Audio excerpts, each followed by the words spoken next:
sommes rendus à l'étape de l'emballage pour la conservation de la viande congelée. J'ai été chercher les choses qu'il me fallait. J'ai du papier pêche qui est ici. J'ai un papier de congélation que je vais utiliser.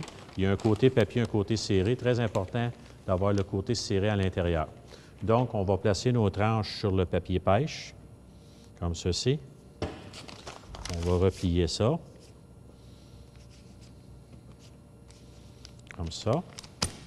Ensuite, vous allez placer votre paquet en plein centre. On s'en va de pointe en pointe et on va plier notre paquet comme ceci. On prend un petit collant pour identifier c'est quoi, c'est des tranches. Ensuite, on va prendre un sac de plastique comme ceci. On va l'insérer à l'intérieur. Ce qui est très important, c'est d'extraire l'air au maximum. Il ne faut pas que la viande brûle au froid. Ensuite, soit avec un attache-sac ou un collant comme ceci, on fait simplement attacher.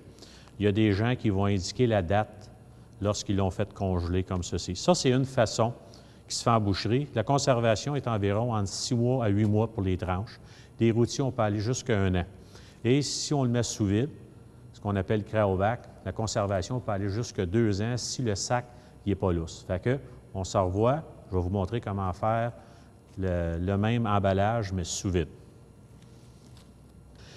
La deuxième façon consiste à la mettre sous vide.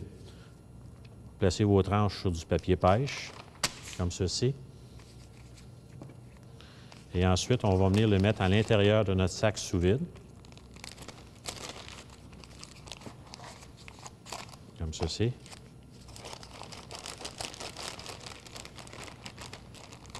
On va se rendre à la machine sous vide et je vais vous montrer comment faire le salage sous vide. Donc, on va mettre nos tranches sous vide, simplement avec une machine sous vide. Le salage se fait seul.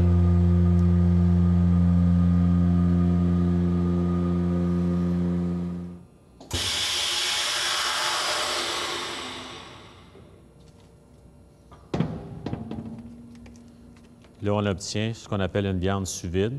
Durée de conservation environ 2 ans. Puis l'avantage, si vous allez à la pêche, un exemple, ou à la chasse, vous pouvez la faire dégeler dans l'eau froide, ça ne touche pas la viande, puis ça va se décongeler plus rapidement. Ça donne ceci.